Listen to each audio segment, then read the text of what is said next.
This is Mari Lane from the Buying Space channel. Today I'm talking about diabetes, and I'm talking about insulin management. If you are diabetic, you probably recognize these Flex Touch pens. They come in these boxes. These boxes were taken out of the refrigerator not too long ago. Here are your inserts to educate you about insulin. These are still slightly cold. It's sometimes painful to shoot up with cold insulin.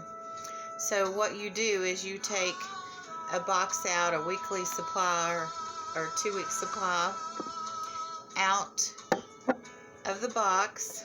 And what we do is we have this vase, and we'll put like 3 of each of the pens. This is short-term insulin, and this is the long-term insulin. You're on a 2 insulin system.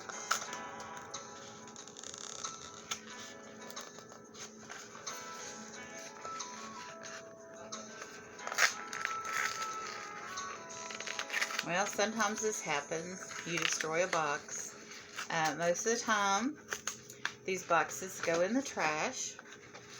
But I'm going to show you with the one that survived in a later video what you can do with these boxes. The ones that open up cooperatively. So anyway, what we do is we put these in this vase, and I got this pen from a lady at the post office. She gave it to me last Christmas.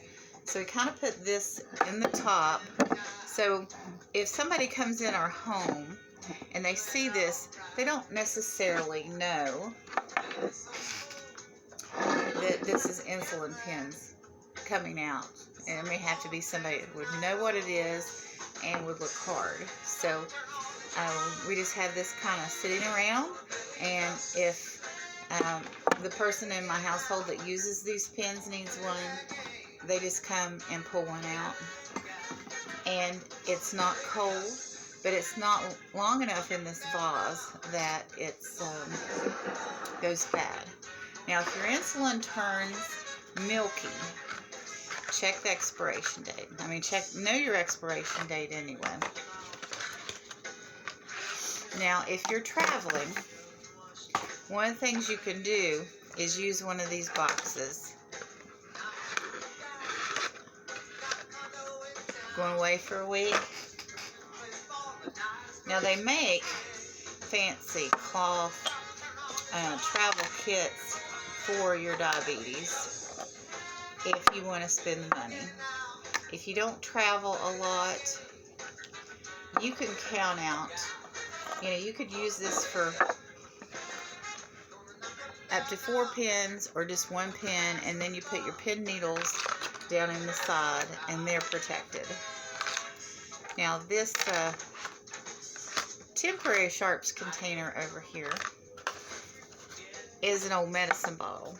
I prefer, if I'm going to travel and I'm going to use one of these as a temporary sharps container, I prefer to get the one with the safety lid.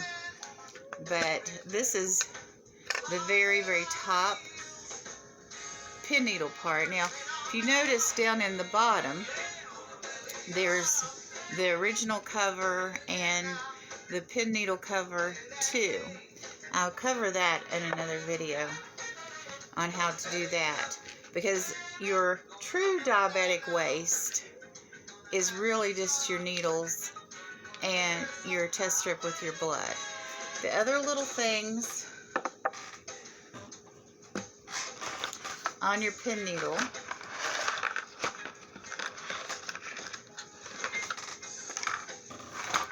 this pull tab,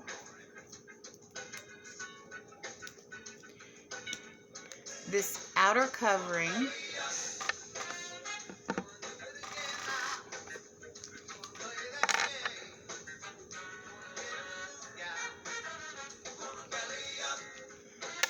and your needle cover, all can go in the regular trash. This part, which is the needle that's inserted into your skin, is the only part that really has to be put in a sharps container. So you can pull this off and put this in the sharps container. Now, some of these down in the bottom, what I did was I put the needle cover.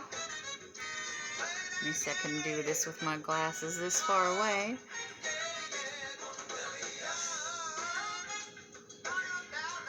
And you recover this, and then you recover this,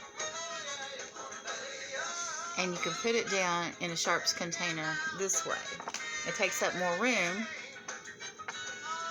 to put all that in there, and you use up your medicine bottle sooner. But this is great to travel with, or it is to keep next to you. It's very convenient if you're just doing the pin needles and not the syringes. So that's very nice and compact. And when I'm done with this, and when I'm done with this, and when I'm done with this, or a family member is, they get taped up and thrown in the trash, because unfortunately in Jacksonville, Florida, that's the only option we have at this point. I don't like that. I don't like this going in the landfill, but if your municipality or county does not give you a choice, you don't have a choice. But ask it at your doctor's office what they know that you can do. But at this point in time, that's all we can do. But at least we're not using the hard plastic sharps containers that are biodegrade at a smaller rate and are harsher on the environment. So that's what we're doing. If you have any suggestions, please put them in the comments. But I assure you, I have researched this and asked about it thoroughly.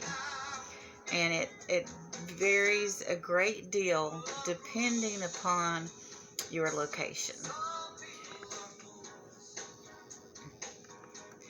So any comments, any questions, please give me a shout out and let me know, or you can email me. My email address is on my About page. And I hope that I'm helping someone by doing these videos and sharing my experiences. Have a wonderful and blessed day.